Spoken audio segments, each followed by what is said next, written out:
in their vehicles, and they will walk the red carpet as they enter the building and take a group photo in the main hall. And just a little bit disclosure on the agenda. There are a total of 2 plenary sessions this morning. The first one starts at around 9:05 a.m. and the leaders of SCO member countries will be welcomed by Chinese President Xi Jinping, who will deliver the opening remark. And then the 8 leaders will deliver a 10-minute speech each. And after that, at around 11 a.m., it's the second meeting with all heads of member states, observer countries, and international organizations. And during that meeting, leaders will discuss a wide range of issues of global and regional importance. So subjects like how to improve global governance and consolidate the multilateral trade systems will be covered. And when the summit concludes in the afternoon, a dozen agreements on security, economic cooperation, as well as people-to-people exchanges will be signed.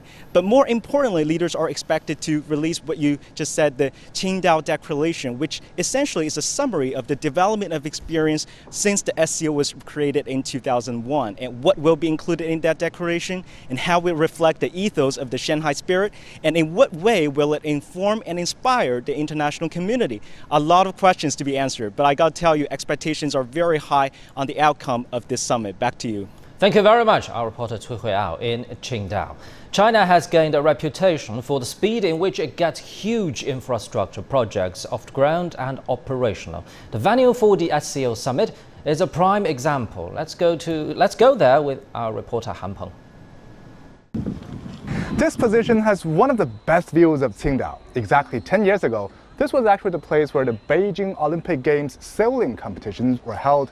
And now, construction workers demolished the old building in just 8 days and completed this new venue in less than 6 months for the summit of the Shanghai Cooperation Organization. It was a giant shopping center until last September. In just over a week, the mall was reduced to the ground. At the time, it was an 8-month countdown to the summit. In a normal way, we have to take about 2 years. 2 years? Yeah. So it's 4 times faster than Yeah. I think it's a new China speed. By mid-October, the first pillar was laid. And it didn't take long before the skeleton of the venue took shape. We call it 24/7.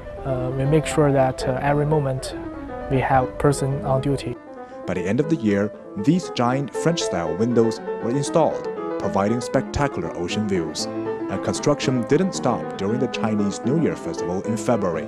Instead, the team was busy fitting a pair of solar panels the size of 10 basketball courts in the roof. When the electricity is cut off, it can still provide the energy for about 3 hours. By the end of March, the building was complete, right down to the exquisite interior decorations.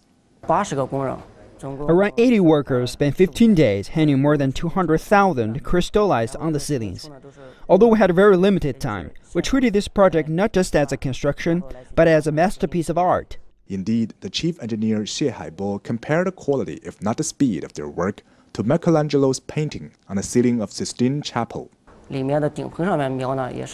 We hire professional restorers of the Forbidden City to take part in our project. They spent 3 days carving the metals into delicate shapes on the ceilings, all by hand. The ceilings are nearly 10 meters high. However, there was one final small but essential detail to be considered. You know, like in our house, when we decorate it, it must be some smell here. Because of the chemicals? Yes, the chemicals like formaldehyde. It will take half a year to take this smell out. But we only have 6 months to build this building and to make it a healthy place for the global leaders. The solution: to use over 200 electric fans to ventilate every corner for 45 days, plus a careful check of residual pollutants. The international standard is 0.1 milligram per square meter, but our standard is 0.01. Speed, craftsmanship, and hospitality to provide a fitting venue for a summit which is representing half of the world's population. Han Peng, CGTN, Qingdao. Saturday night saw the Chinese president deliver a speech at the SCO Summit's welcome banquet. There was also a gala performance for guests from SCO member states, observer countries and international organizations. Gary Engelbrandt has more. 很高兴啊，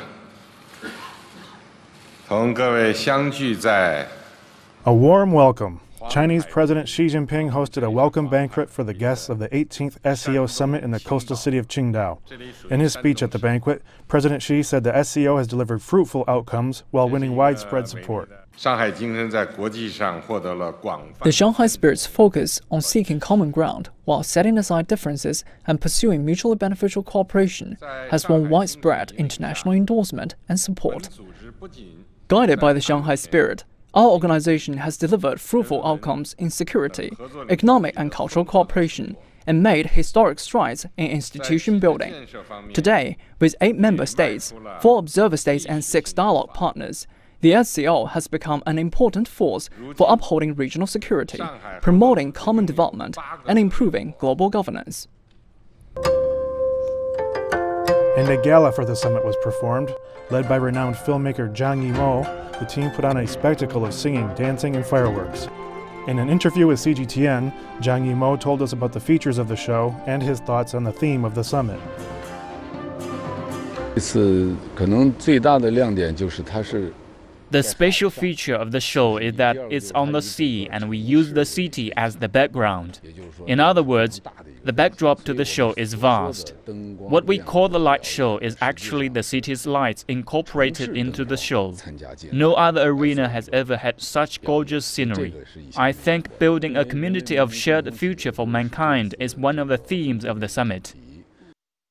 On Sunday, the first summit of the SCO after last year's expansion will be held and draw up a blueprint for future growth. President Xi said in his speech, this Qingdao summit will be a new departure point for all its members. Gary Engelbrandt, CGTN. The SCO is the world's largest regional organization. Now let's take a look at the members. The SCO counts 8 members: China, Russia, India, Pakistan, and 4 Central Asian countries: Kazakhstan, Kyrgyzstan, Tajikistan, and Uzbekistan. There are also 4 observer states: Iran, Afghanistan, Belarus, and Mongolia, and 6 dialogue partners: Cambodia, Sri Lanka, Nepal, Turkey, Azerbaijan, and Armenia. The world's largest country, Russia, has a rich and influential culture. There are 160 ethnic groups that speak around 100 different languages. The cold climate is reflected in its cuisine, particularly borscht and vodka. India is home to the Indus Valley civilization and an area of vast empires and trade routes. In modern times, its film industry has given the world some of the finest actors and filmmakers. Kazakhstan is the size of Western Europe. The capital Astana is becoming increasingly futuristic, with more and more ambitious and space-age skyscrapers. Iran was once known as Persia. Echoes of ancient civilizations resonate down through the ages. Some of the history's biggest names all left their mark here. Turkey is on the bucket list of many tourists. It's a richly historical land with some of the finest cuisine, scenery from beaches to mountains, and the great city of Istanbul. In 2017, the 8 SCO members accounted for about half of the world's population, a quarter of the world's GDP, and about 80% of Eurasia's landmass. And the organization is continuing to expand its influence. 17 years after it was founded, the SCO now accounts for nearly half of the world's population and more than 20% of global GDP. We now hear leaders' visions for the organization and their impressions of China. И ШОС стала развиваться, но после полноформатного The SCO has developed. The SCO member states account for 1/4 of the world's GDP, 43% of the international population, and 23% of global territory. These are very substantial and huge resources. SCO is cooperating with all the countries in the region as well as in other parts of the world. This has helped many countries of the world for their economic progress and for their connectivity of different parts of the world. Сейчас участвует более 65 государств. There are now more than 65 countries that have joined the Belt and Road Initiative with roughly $600 billion in investment. The $100 billion Asian Infrastructure Investment Bank was established.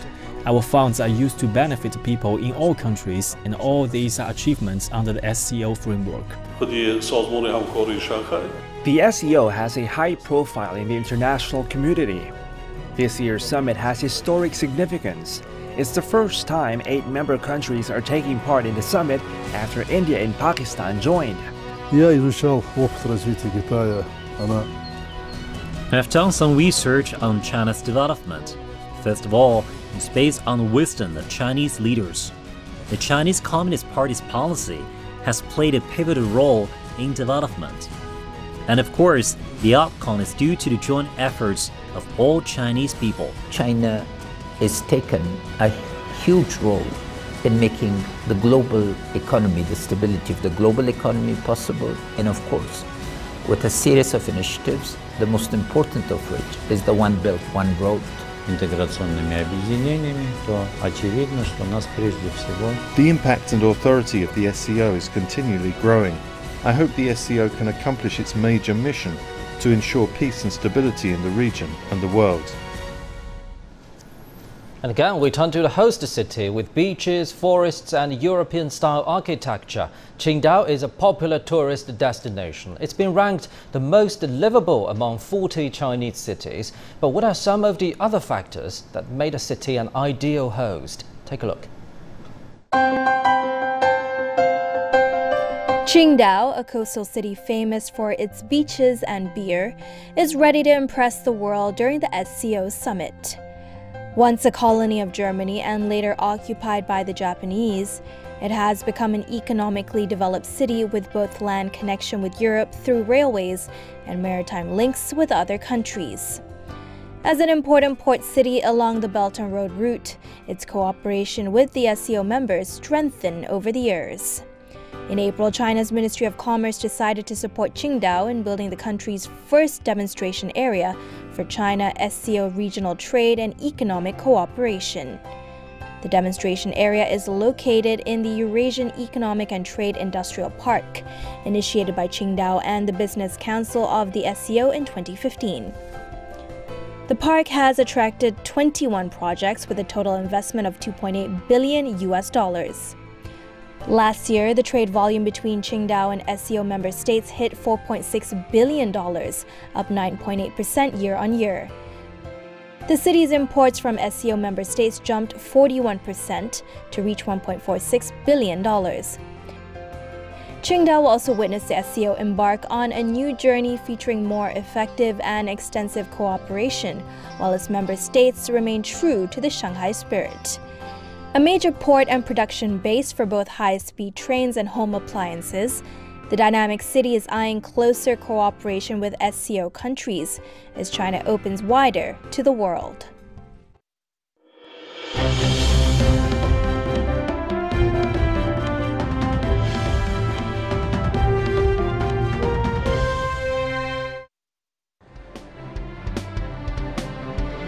Eight Asian countries with different features and traits, all sharing the same vision of peace, cooperation, and connection. 共同开创地区合作新气象。 Driven by the Shanghai spirit, and with 2 new members on board, the SCO is ready to embark on a new journey. Watch CGTN for our special coverage of the SCO Summit from Qingdao.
For more insights, let's talk to Mr. Teng Jianqun and Mr. Lawrence Bram. Gentlemen, as we just mentioned, in 17 years' time, the Shanghai Cooperation Organization has developed into the world's largest regional organization. What do you make of this momentum, Mr.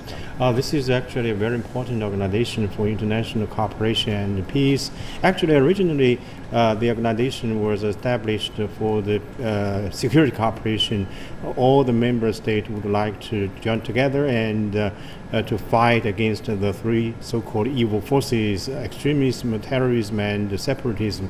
And now I think the organization has already become a cooperation organization with various aspects. For example, economic cooperation, security cooperation, and political cooperation. Of course, people-to-people exchanges a very important part for such cooperation. So I think such an organization, especially we are facing a very different world today, we should have more driving forces for the organization to go ahead. Mr. Bram, what do you view the role of geopolitics in this momentum? I'd call it a Silk Road consensus. I mean, for thousands of years, the Silk Road was the economic order of the day. It was briefly, in a historical context, disrupted by colonialism, the post-colonial order. Well, now it's back. And it's back with connectivity, with high-speed rail systems, with quantum communications will be next, and international finance crossing over all the borders. What it'll be doing is it'll be bringing economic development, an opportunity in areas where poverty has been the mainstay. And this change is probably the biggest single step toward not only security but human rights in the region by allowing people to have opportunity. And that will come through the infrastructure development, the communications, and the economic development that will come out of both of those things. So, the Silk Road is back. So, Mr. Teng, what about the connectivity, the political connectivity under this mechanism? First, I should say all the member state observers and partners, they all share the same, destination. I mean, they would like to combat all the challenges we are facing now. For example, the protectionism in trade and the terrorism in the world. So I think we all have the same destination to go ahead, and I think as we witnessed in recent days that the leaders did enjoy their meeting and even to do some cooking in Tianjin. Our President Xi Jinping and President Putin did quite well cooking in Tianjin. I think this is a very important foundation for the other aspect cooperation, for them, trade cooperation, security cooperation. So the political consensus is the most important part for Shanghai Cooperation Organization. You just mentioned some global challenges in governance, for example, the rising tides of protectionism and unilateralism on the other side of the globe. But what do you think the Shanghai Cooperation Organization has done right in the past 17 years to make it develop so fast? Well, first of all, let's look at what's happening right now. You've just had the G7, which has become an altercation, which is 6 against 1. It's coming at a time of huge global volatility where the leadership of America is actually creating a lot of divisiveness with sanctions, with threats of tariff, trade wars, everything against globalization, global connectivity, and global prosperity. Very one-sided.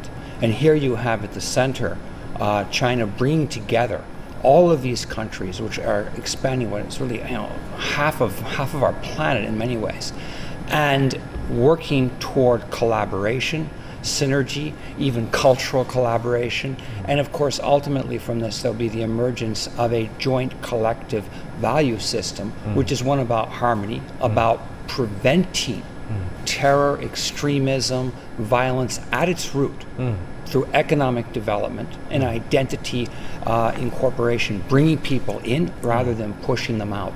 And that's what's happening here, and that's why this is a Silk Road consensus. It's a huge transformation, and I think the way it's been able to build year after year has been its consistency in looking at economic infrastructure, connectivity as foundations of economic development to get people out from underdevelopment and give them the opportunities they need And that's the biggest thing you can do for security. That's the key to it. People, if you're going to have economic marginalization and identity marginalization, or economic disempowerment and identity marginalization, you will have conflict, you will have terror. If you bring people in economically and you respect their identity and you have cultural connectivity as well as trade and financial connectivity, then you're going to do a lot to reduce conflict and terror, more than anything else. I'm very glad you mentioned the question of values, and let's be specific on the SCO's values. And actually earlier, Chinese President Xi Jinping mentioned a little bit about SCO's values. He said in the 17 years of its development, the Shanghai Cooperation Organization has set up a new type of a role model, actually, of the new type international relationship. And to be specific, it sets up the values of mutual respect, justice, equality, and win-win cooperation. What do you make of this? First, I should say Shanghai Cooperation is not an alliance, something like the military alliance by the United States. This is actually an organization. All member states, even the observers and the partners, share the common interests and share the common dignity. I think this is very important. All the member states should have the right to talk about their concern, to talk about the future, and to talk about the cooperation among the member states. And I think we are facing a very different world. It's a complete world we are facing now.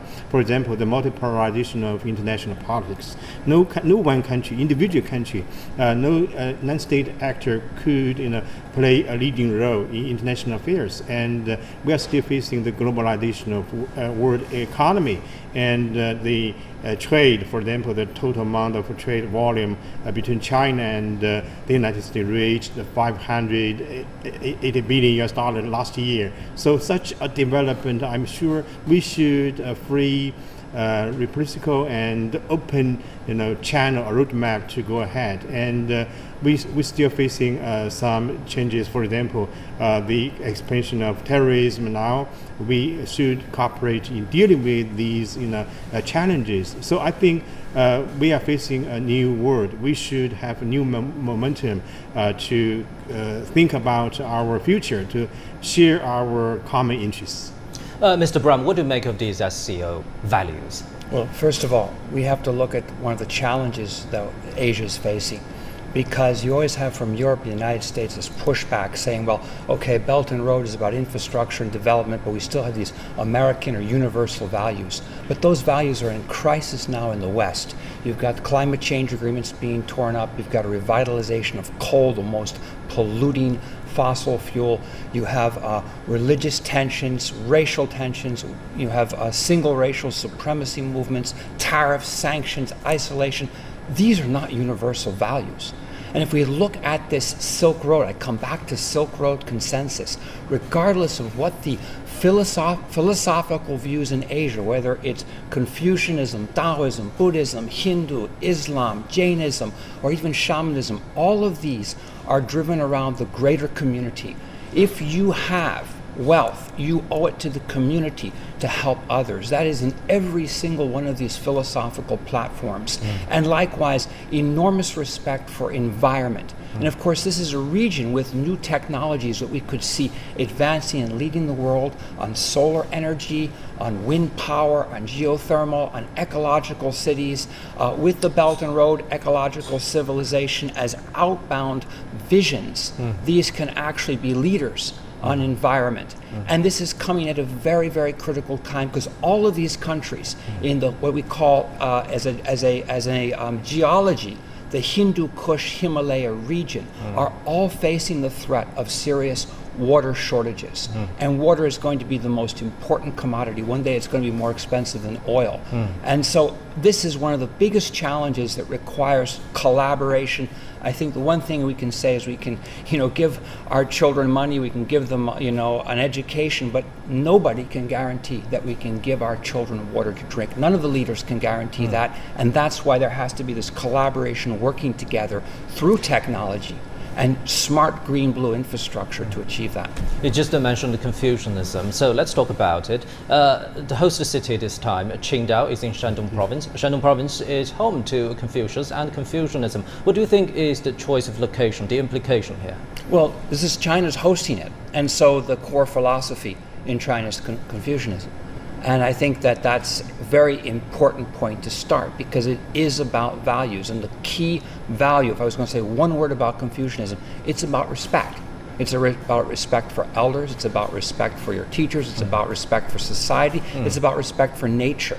And from that you have all the other values that evolve. But regardless of whether it is Confucianism, it's Buddhism, it's Jainism, it's Taoism, it's Hindu, it's Islam, all of these countries share a community-first value. And that value is, if I have, you have to have. If you don't have, there's going to be conflict. And that goes back again to economic empowerment and respect for others' identity. And that is what's key. That is the core value here. Then that has to be the message of this new Silk Road consensus to Europe and America and the West, and say, look, this is an Asian value.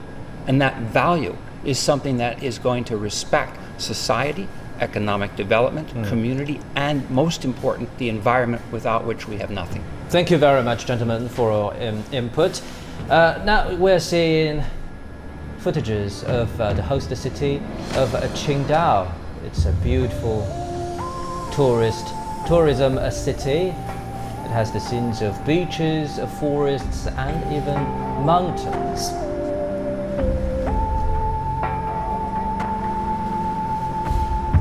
And it's located in the eastern Chinese province of Shandong.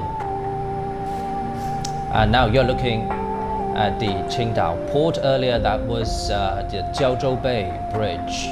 Now before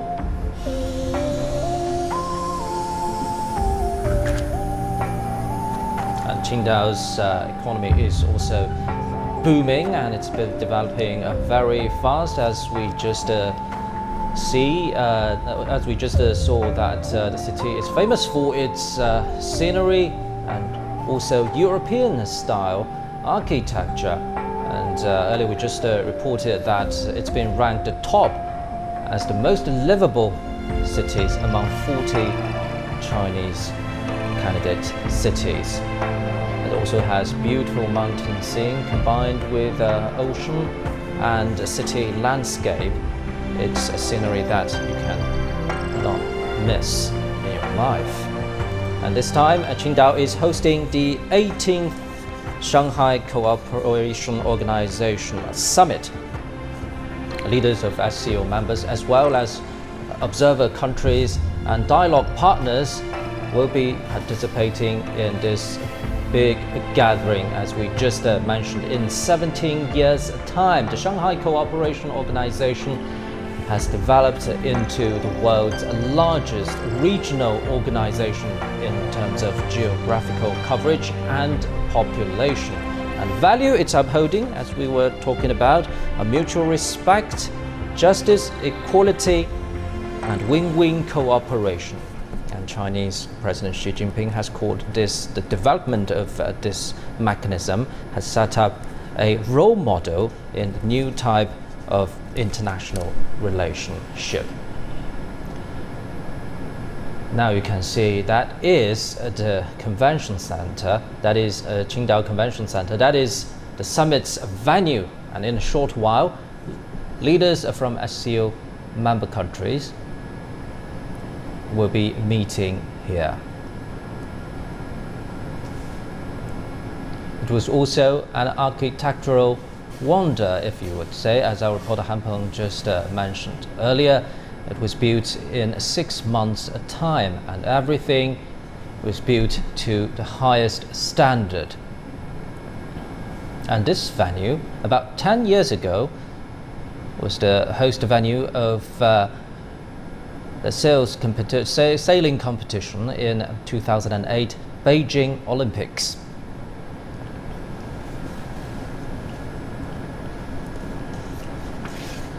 And Sunday is the second day of the SCO gathering. Leaders of SCO countries have been exchanging views on issues ranging from regional security to economic cooperation. And Chinese President Xi Jinping is expected to make keynote speeches at several discussions of the event. So, gentlemen, earlier we were talking about the host city of Qingdao in East China's Shandong province, home to Confucius. What do you make of the choice of the location, Mr. Tang? Yeah, this is a very beautiful city. I had worked there for 5 years, before I came to Beijing. When was that? As a naval officer, that is a naval base in Shandong province. I think from 1998 to 1993. So this is a very beautiful city with seaside, with mountains, with forest, and of course with the vigorous development in its economy. And I think such a city just gave the wide vision for the participants to see the development of China and to see the future roadmap for the cooperation among the member states and observers and also, of course, the dialogue partners. Right, let's cross live to the summit's venue. Sunday morning's leaders gathering is about to start. This is happening in the eastern Chinese city of Qingdao. Chinese President Xi Jinping has entered the summit's venue.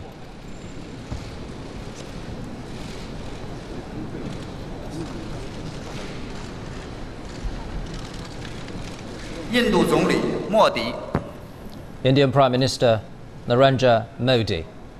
Chinese President Xi Jinping is welcoming leaders of SCO member countries to attend the summit.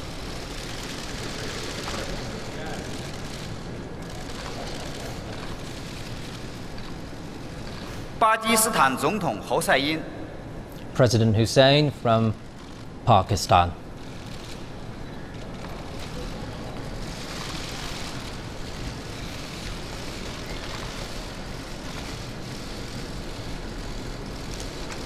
Chinese President Xi Jinping is welcoming leaders.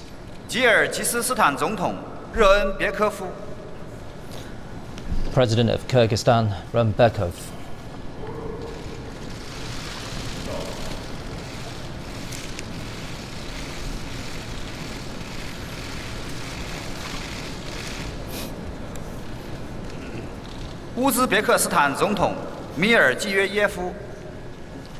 President of Uzbekistan, Mirziyoyev.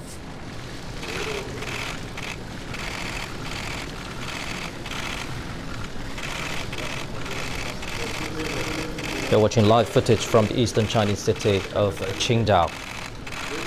The 18th Shanghai Cooperation Organization Summit is taking place right now. President Rahman from Tajikistan.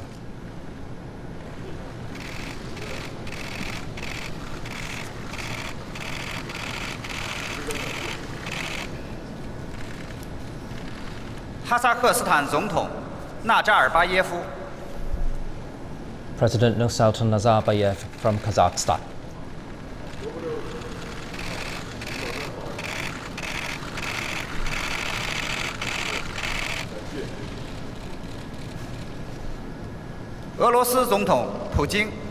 Russian President Vladimir Putin.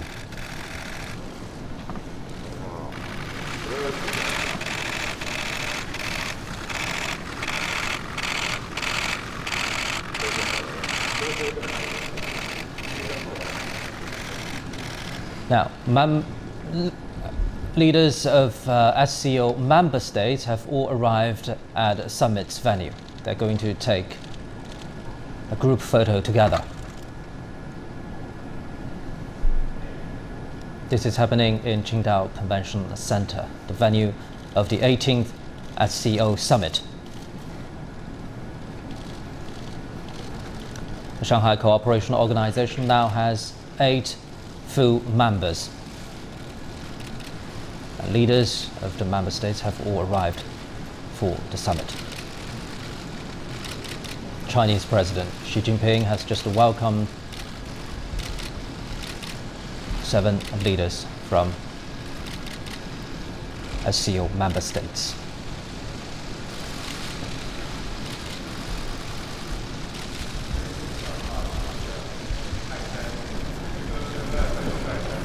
And this is day 2 of the 18th Shanghai Cooperation Organization Summit. And leaders of full member states are expected to hold a small-scale meeting very soon. That is the Qingdao Convention Center, the venue of the summit. So, gentlemen, Chinese President Xi Jinping has just welcomed leaders of SCO full members. And talking about full members, we know the organization has just included India and Pakistan as new members of the organization. What do you make of this expansion bid? The expansion of the Shanghai Cooperation Organization is of great importance for regional cooperation. Actually, there should be some debate whether the organization should be expanded. As we were talking, we can see live footage from inside the conference hall of the summit's venue. Leaders have entered the conference hall for a small-scale meeting, and this meeting is between full member states. Chinese President Xi Jinping is expected to deliver a keynote speech at the summit.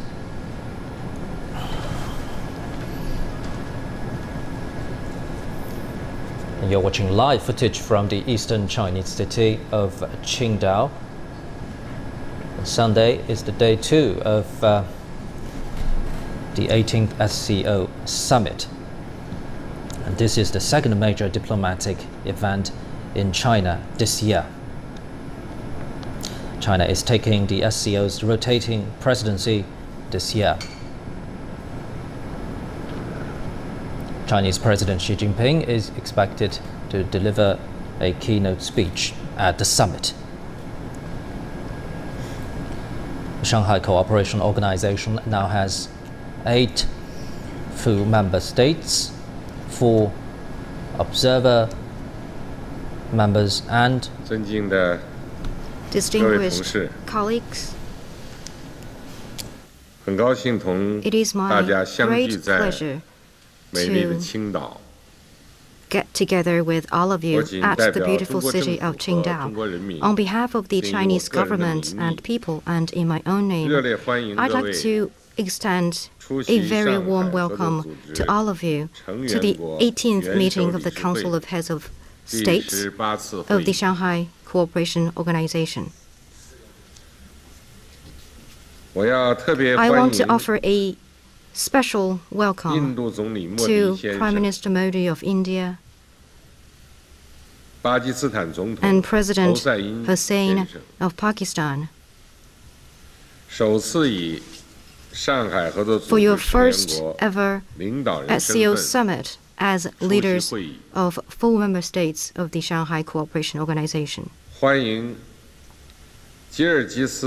Also, it is great to have President Rembekov of Kyrgyzstan joining the Council of Heads of States.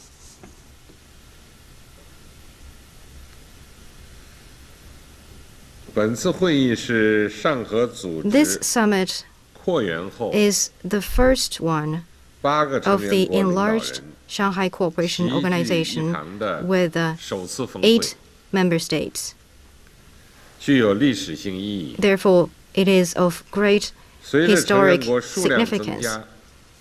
When more member states means greater strength of the organization, as well as greater attention and expectations of people of regional countries and the international community. We also share greater responsibilities in maintaining regional security and stability and promoting development and prosperity. China stands ready to work with all member states to make the best use of this summit, to take stock of development experience, size up the international and regional situation, plan for future cooperation, and ensure that the Shanghai Cooperation Organization will grow from strength to strength. With that, we shall proceed to the meeting of the organization.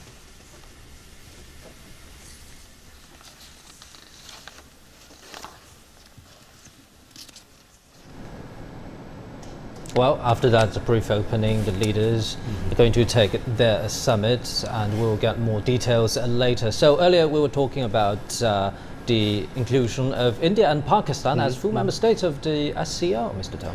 Yeah, I think the two countries are very important, especially for the security cooperation and economic cooperation. As the largest country in the South Asia, India, in recent years has enjoyed its fast development, and Pakistan is, of course, is enjoying its fast developing economy, and Pakistan actually has been a good partner of China. And I think such an expansion will give the organization new driving forces to go ahead. So talking about India and Pakistan, you have to talk about geopolitics. We know for a long time the two countries are at odds over many issues. Do you think the SCO could provide some kind of platform and mechanism and even solutions to their long-time differences? Yeah, I think one of the biggest roles for regionalism is to establish a platform, a mechanism for member states to exchange ideas, and even they have conflict or frictions in various aspects. So the organization will give the two countries more efficient exchanges and also to have some cooperation in finding way out of such a dilemma in security. What do you make of this, Mr. Brown? It's a big movement. It's a big change. Again, the topography we call the Hindu Kush Himalaya region. You must have India and Pakistan in the room, whether it's economics, whether it's security or environment.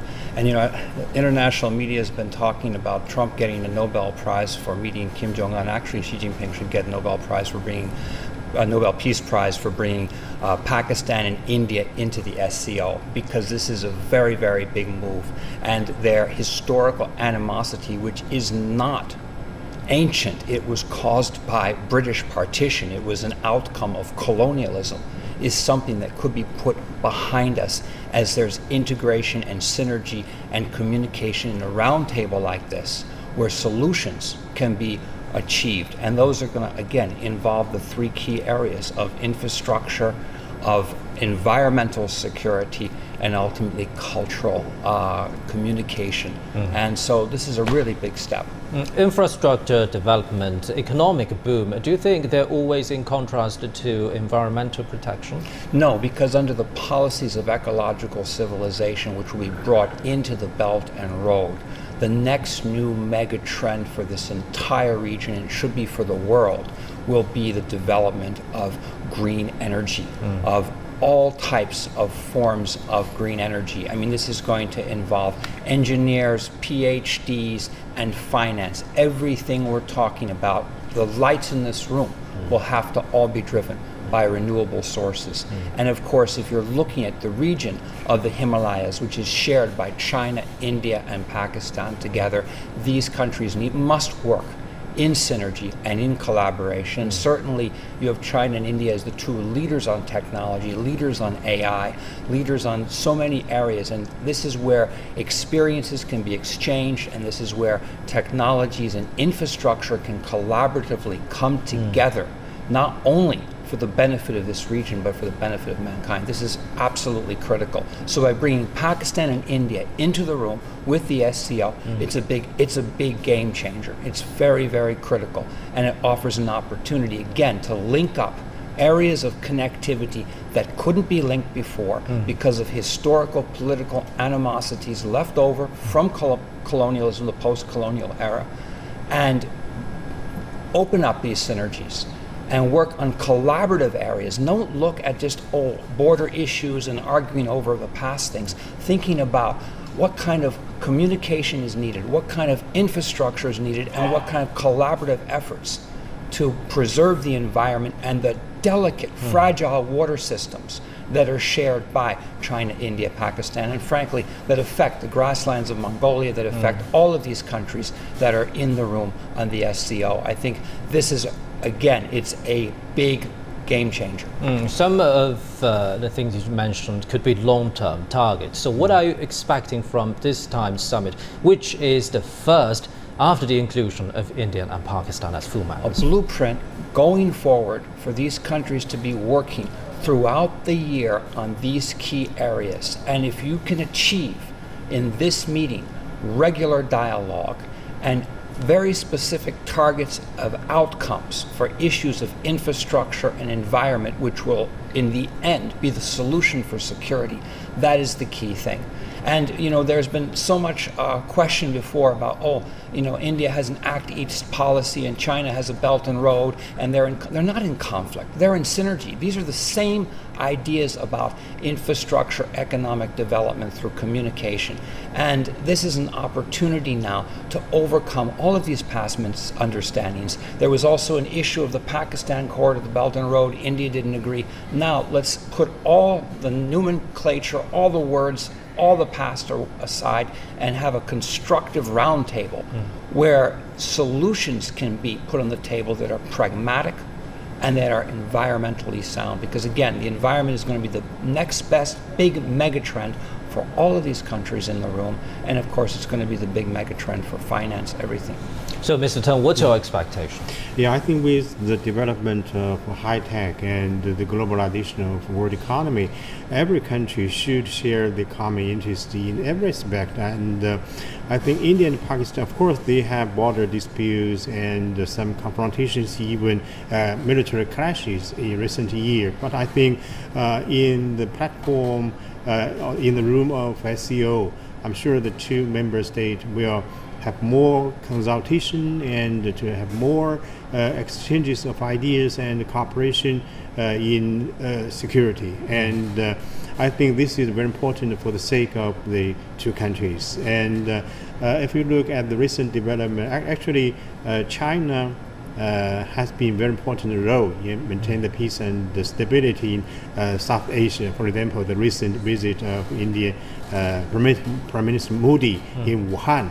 And after the meeting, I'm sure the two countries' leaders did have some good understandings toward each other. Last year, China and India had a confrontation in border area. So I think this is actually a very important moment or occasion for parties, for India and for China. Interestingly, I heard some Pakistani friends saying that after Modi's visit to China, India's stance and policies and even some measures regarding Pakistan have been changing. Yeah, so this is a very important role played by the Chinese government. And Indian Prime Minister, of course, he's very clever. He is very tough in every aspect. And I'm sure the reality is that we should have cooperation, no confrontation, no military clashes at this moment. That will be a disaster if India and Pakistan go into war. And they already suffered several wars in the history. And I think the trilateral relations, among China, India, and Pakistan will move to a new stage to cooperate in every aspect, in politics, in economy, and even in security. So talking about security, that's where the SCO started. So do you think member countries and dialogue partners, observer countries are now facing common challenges in security, or they're still facing their own problems? Yeah, I think the original challenges are there still. The three war forces are still there, and we should have a new vision toward the security cooperation. For example, as our gentleman mentioned, just the environment protection. This is actually a comprehensive step that should to be taken by all the member states, by all the countries concerned. How can we protect the environment in Himalaya by China only? This is impossible for one country to do all the protection. So there should be a cooperation among the countries concerned and gave new driving forces for such a protection. We call it non-traditional threat. And in terms of the cooperation in security, I think different countries, of course, have different perception on the security they're facing now. So we should have bilateral cooperation, and of course we should have multilateral cooperation. And Shanghai Cooperation Organization is a perfect platform for this kind of cooperation you just mentioned. And Mr. Bram, from your earlier remarks, I had a strong impression that you firmly believe that development is the key to deal with the root cause of security challenges. Is that right? Well, let's just look at the history of the organization. It was established in June 2001, and by October 2001, America had led a invasion of Afghanistan, and this was one of the most destabilizing events in the entire region. It created huge economic, political distortions, social distortions, and great instability. In fact, has only created more terrorism as an outcome. And quietly, steadfastly, this organization has continued to build around the concept of economic development, shared infrastructure, addressing practical needs. And now we're sitting here in 2018 June, and you have India and Pakistan in the room, and now working collaboratively. This only underscores the importance of economic collaboration in addressing the issues of extremism, conflict, and terror.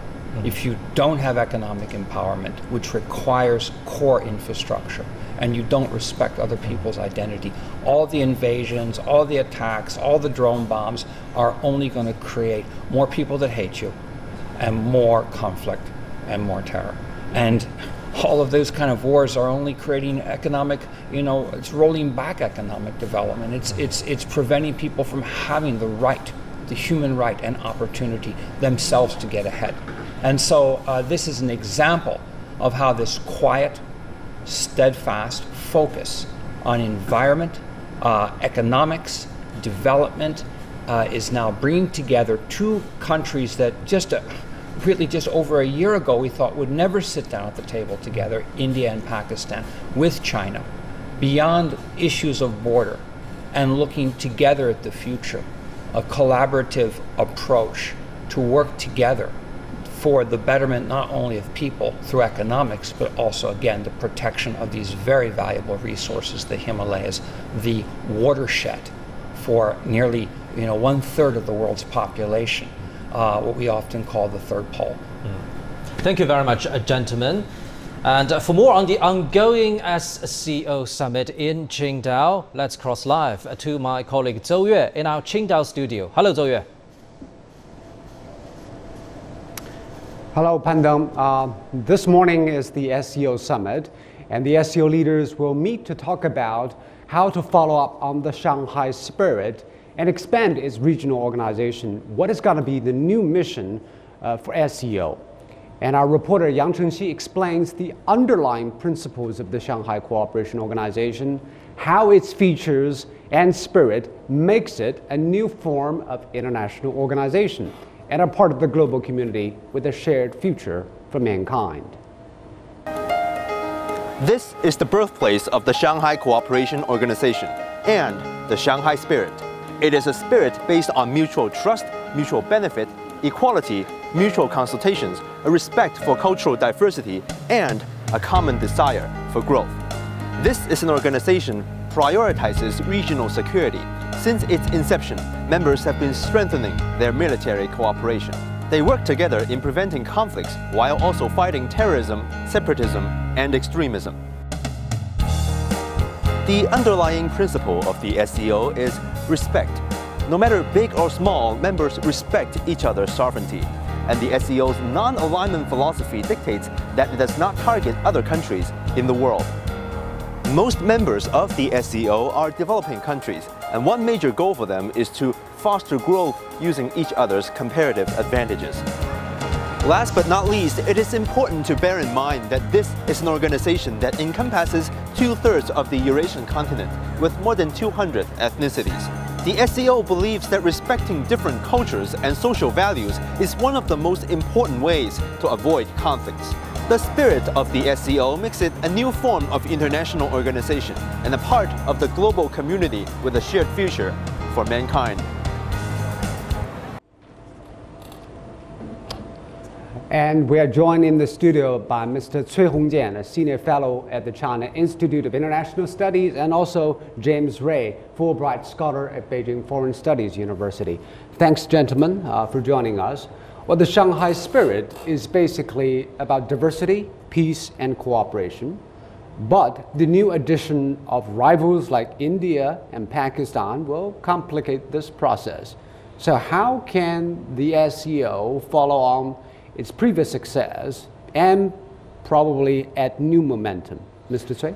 Yes, firstly, I'm myself confident about this future of SCO, even for the first engagement with India and Pakistan. But also because we also know the Shanghai Spirit showcase how could we try to get along with each other with so big a diversity. I think India and Pakistan participation just also a showcase of how could we try to get along some newcomers like these two countries. But of course, we should have some more maybe general regulations of behaviors. We should have a more institutionalization process, but certainly on the basis of respect to the diversity and also the comfortable, feeling from each countries. So I think that the newcomers, the new member states, yes, it's a big opportunity, but of course we need to take some more time to help them to be familiar with the culture, with the environment, with the process of SCO. And James, some people worry that the decision making will be even more difficult as SCO expanded and with new members coming on board. Do you think that might be a problem? I think in any international organization that's a challenge to have an effective policy outcome when you have multiple countries with multiple backgrounds. I think because this organization was founded at China's initiative and then partnering with Russia, I think the other countries will acquiesce to China and Russia setting the agenda and then bringing the other countries on board. And the willingness of India and Pakistan to join in the organization, I think, shows they are committed to that kind of partnership. Because that regional organization basically spanned from East Asia to Central Asia, of course Russia, but now it is stretching to South Asia, and those countries will bring their own agendas to this regional organization. What might be the new challenges in this decision making? Well, I think if the institutions, the SCO remains focused on economic and security ties and allows countries to fulfill their own domestic obligations to provide security and work collaboratively on economic issues, it won't be a challenge. If the SCO tries to grow its mandate to larger transnational issues and makes commentary about other countries in the organization, that would be a challenge. But I think this is a way for India and Pakistan to have dialogue and work on issues that they have shared interest in, economic border trade. But to pin down on this issue, of course, the SCO's one of the most important agenda is counterterrorism. Yeah. But terrorism is a big problem for India and Pakistan. And the bigger problem is they don't think counterterrorism is the same thing. They have different definitions of terrorists. How can we bring everybody on board? Yeah, I think firstly for SCO, even for this counterterrorism issue, and all the member states, including India and Pakistan, we need to develop some general, firstly concept and also definition about the terrorism behavior also, or actions. And also at the same time, I think it's important for SCO to help get some more communication between India and Pakistan on this counterterrorism issue. And then we also have some more, joint efforts, joint actions. For example, last year, shortly after India and Pakistan participated in the SCO, both countries joined into this military exercises with the issue of counterterrorism in SCO. I think it will provide a good platform for India and Pakistan to get some more consensus on this counterterrorism issues. And James, as you said, with Russia and China taking the lead in this organization, China has good relations with Pakistan, India has good relations with Russia. Will this make things easier for the two sides to sit down and talk under the framework of the SCO? I don't think so, because India and Pakistan's animosity and rivalry is so deep that I don't think they'll resolve their border issues, their issues of cross-border terrorism that India equates with Pakistan. I think it will build other networks of activity and that they'll be able to set aside some of their rivalries and disputes and work together through this organization. So I think it's a net positive, but I don't think it will ultimately resolve the fundamental questions. And to the larger picture, Mr. Cui, about the regional security balance. Will SCO play a role in maintaining strategic balance, not just in Asia, but in Asia Pacific and in the larger world? Of course, I think especially from this summit in Qingdao, we find from a speech of President Xi that now because SCO become already the largest comprehensive regional organization. So not only, of course, on the basis of to safeguard the regional security development. And I think at this moment, there will be a new stage for SCO to contribute more to global governance in security and economy and some other. Because I think as the biggest regional organization, you should contribute more to the international community. So I think that's the reason why we regarded the Qingdao and on the other side of the Pacific, the G7 is also gathering. How do you think the Western countries, the United States, look at what is happening here in Qingdao with an expanded SCO? James? Well, I think in the big picture, the U.S.-China relationship is the most important bilateral relationship, and Russia is the other major equation, and the fact that Russia and China are so close is certainly going to create anxiety for U.S. security planners. And it comes to the economic front, the fact that China and Russia and the SCO are speaking in favor of opening and trade is in such contrast to President Trump's policy of economic protectionism. So I think we might see the Europeans who were talking about a G6 or excluding the U.S., already part of the Belt and Road, looking at more opportunities to partner economically with China and the SCO. Okay, and another part of this picture is, of course, trade and economic coordination. The SCO's significance in the area of security is obviously growing, and the group's main players, China and Russia, are aiming for bilateral trade going forward. It is now worth $100 billion this year. Until recently, trade between the two was in raw materials, but now both want more diversity. TUS Holdings, that is a Chinese company, and Russia's Skvokovo Foundation have reached a deal over the establishment of a China-Russia Center for Advanced Technologies. And our own Alyosha Milankovich has more. Here lies the computer virus Petya, defeated by humans on June 27, 2017, says the inscription on this board. This is a monument at the entrance of one of the Skolkovo Technopark buildings. It is a show of technological achievements that are made behind thousands of doors in this huge area close to Moscow. Over 1,800 startups are based here, and by the year 2021, the park will be fully financially self-sufficient. Russian government subsidies are only a third of what they were when the park was in its infancy. Motorika is one of those startups. They are producing advanced prosthetics for those in need.